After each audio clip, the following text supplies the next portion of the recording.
Les gars, presque 20 ans après le premier film qui est devenu culte au fil des années, qui sortait en avril 2004 aux États-Unis et en 2005 en France, les Mean Girls sont de retour au cinéma depuis ce 10 janvier en France et ce 12 janvier aux États-Unis dans un reboot sous forme musicale qui était assez attendu en ce début d'année 2024. Et alors, que vaut le reboot du film culte réalisé cette fois par Samantha Jones et Arturo Pérez Jr., Mean Girl, Lolita malgré moi.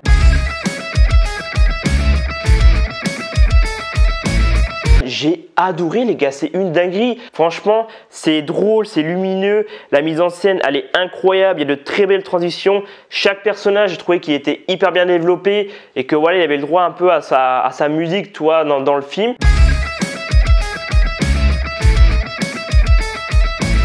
Pour commencer, le casting qui interprète les rôles iconiques par rapport à la version originale de 2004. Alors, je tiens à m'excuser pour la prononciation au niveau des noms des acteurs-actrices parce qu'il y en a, je vais très mal les prononcer. Du coup, on commence par le rôle de Kaidi. Le rôle de Kaidi, c'est donc Ngourirez qui interprète le rôle de Kaidi. Regina est interprétée par René Rapp. Ensuite, Janice est interprétée par Oli Cravalho, je crois que ça se prononce comme ça. Le rôle de Damien est interprété par Jaquel ou Raquel Spivet, je ne sais pas trop comment ça se dit au niveau de la prononciation. Ensuite, Gretchen est interprétée par Baby Wood et Karen est interprétée par Avantika. Et les gars, vraiment, je trouvais que tout le casting était incroyable. Alors moi de base je comptais aller voir le film, mais ce qui m'a donné encore plus envie d'aller voir le film, c'est que Oli Cravalho, je crois que ça se prononce comme ça encore une fois, je le dis très très mal je pense.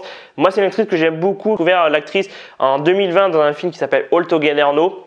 J'ai adoré le film en question parce que vraiment les messages qu'il retransmettait et tout, franchement j'avais beaucoup aimé le message dans le film et l'actrice était incroyable. Ensuite elle a joué dans Darby and Dead en 2021 ou 2022 je crois.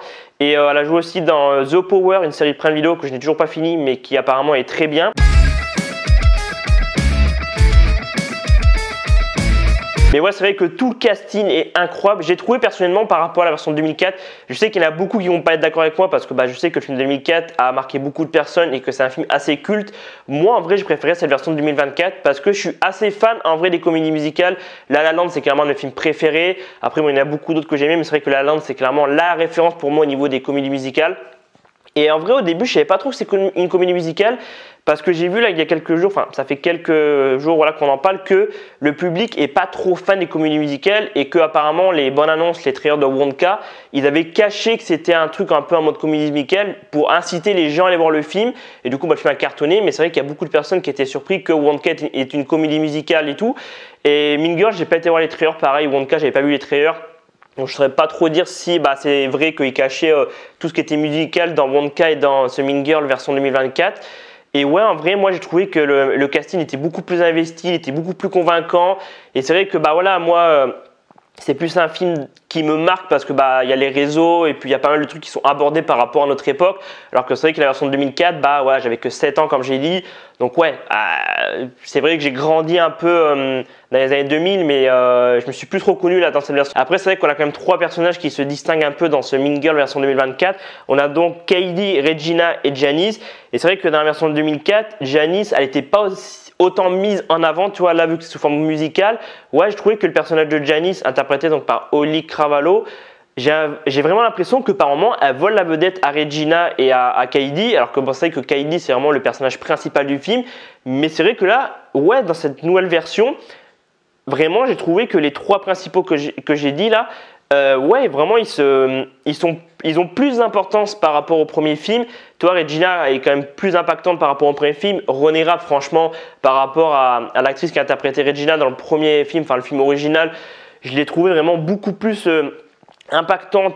Vraiment, tu ressentais la dangerosité, que vraiment elle était méchante et tout. Et ce que j'ai bien aimé aussi, c'est qu'à un moment donné, par exemple, sans trop spoiler, à un moment donné, il y a une scène dans la cantine et dans le premier volet, je pense que certains verront dans la scène dont je parle, tout le monde s'en fout. Et là, dans cette version 2024, vraiment tout le lycée interagit, vraiment, enfin toute l'école interagit à chaque fois qu'il y a un truc.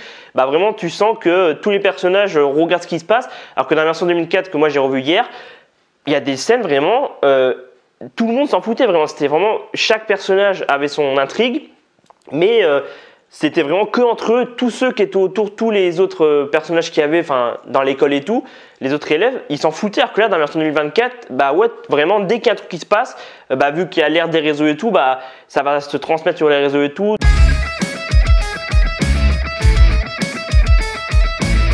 encore une fois les gars, j'allais oublier d'en parler, mais à chaque fois je fais un avis de film, j'ai oublié d'en parler. Mais dans le film, en fait, il y a un truc que j'ai aussi beaucoup aimé, c'est que dans la version originale, il faisait des crasses, tu vois, un peu à Regina, et sans trop spoiler, ça marchait pas. Mais du coup, c'est un spoil. Je suis en train de me rendre compte que c'est un spoil. Et là, par contre, dans ce reboot de 2024, à chaque fois qu'ils vont faire une crasse à Regina, ça va fonctionner. Et du coup, la scène iconique de Noël où ils sont les 4 en Mère Noël, bah clairement, il y a Regina qui va se péter la gueule, tout le monde va rigoler, mais ça en fait vraiment notre réalité en mode si quelqu'un foire sa prestation ou va se planter et tout, tout le monde va foutre de sa gueule et du coup ça peut impacter au niveau du moral et tout. Et aussi par rapport à la scène justement, je rebondis là-dessus des Mères Noël. Du coup, Regina se pète la gueule et tout, donc ça n'a rien à voir par rapport à la version originale sortie en 2004. Et il y a le personnage de Damien qui va dire thank you next. Et si je ne me trompe pas, du coup, c'est un clin d'œil à la chanson de Ariana Grande qui avait fait un clip où elle faisait cette scène iconique de Mean Girl dans son clip Thank You Next. Et je trouvais ça clairement cool, tu vois, d'amener cette référence du clip d'Ariana Grande, enfin de la chanson d'Ariana Grande.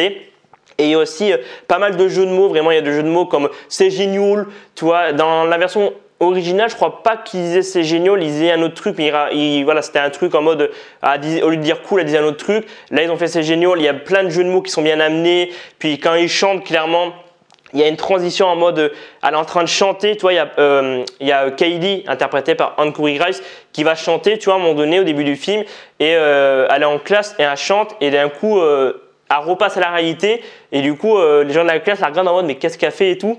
Et je trouvais ça vraiment bien amené, les transitions, les jeux de mots et vraiment toute la globalité du film, les gars. Vraiment, j'ai kiffé, franchement. J'ai passé un super moment dans le film. Et je pense qu'en vrai, si vous avez aimé la version originale sortie en 2004, je pense que même si c'est très différent avec un nouveau casting et que c'est sous forme musicale, je pense que il y a moyen que vous aimiez. Peut-être pas autant que la version originale. Moi, personnellement, j'ai préféré cette version en 2024 par rapport à la version originale. Mais après, c'est les goûts et les couleurs. Il y en a qui vont aimer, il y en a qui vont pas aimer. Il y en a qui vont être en mode c'est de la merde, franchement, ils auraient pas dû faire ça. Il y en a qui vont être en mode finalement, c'est pas mal, mais c'est pas au niveau de la version originale. Et puis, il y en a qui vont être en mode comme moi, en vrai, je préfère cette version de 2024. En vrai, les gars, je suis grave content de faire cette review parce que ça faisait, depuis mercredi, je voulais en parler. Je voulais quand même revoir le film de base, le film original avant de faire cette review parce que c'est vrai qu'il y a aussi pas mal de différences par rapport au film original. Voilà, il y a des scènes qui ont été ajoutées, il y a des scènes qui ont été effacées, il y a des trucs qui ont été un peu, agrandis, des scènes qui ont été un peu, élargies pour voir un peu certains autres points de vue. Et puis c'est vrai que, dès le début, vraiment, ça commence sous forme musicale. Et l'intro, j'ai beaucoup aimé comment ça commence et comment ça se termine. Ça finit de la même façon de comment ça commence. Je vais pas spoiler le film, mais vraiment, je trouvais ça bien pensé et vraiment, les messages qui sont transmis dans le film, vraiment, je trouvais ça grave cool.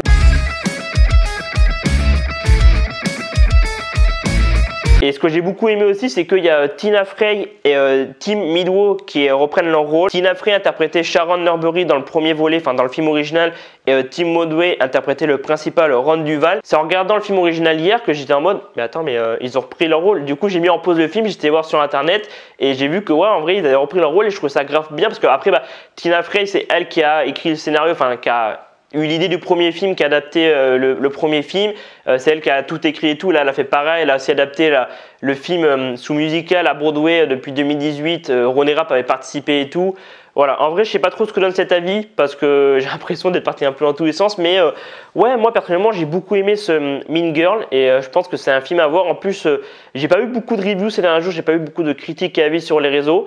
Mais vraiment, foncez. Je mets un de 4,5 sur 5 à ce Mean Girl version 2024, ce reboot sous forme de comédie musicale. Je vais m'arrêter ici donc pour la vidéo de Mean Girl qui est donc en salle depuis le 10 janvier en France et le 12 janvier aux États-Unis. J'espère qu'en tout cas cette émission Let's Talk About It sur Mean Girl vous aura plu. Dites-moi en commentaire si vous avez vu le film, qu'est-ce que vous avez pensé. Est-ce que vous avez trouvé ça un peu nul de faire ça en mode comédie musicale par rapport au film original? Est-ce que c'est aussi bien ou est-ce que vraiment c'est éclaté au sol? Dites-moi ça en commentaire. N'hésitez pas aussi à mettre un petit pouce bleu et à vous abonner, ça fait grave plaisir et ça permet de soutenir la chaîne. N'hésitez pas aussi à aller voir mon Letterboxd, je le mets en description si vous voulez avoir mes notes et les reviews que je mets de temps en temps. Clairement, tout est en description. Il y a aussi mes réseaux en description. Et moi, je vous dis à dans quelques jours pour de vidéos. C'était Alban. Prenez soin de vous les gars. À très vite. Driving home and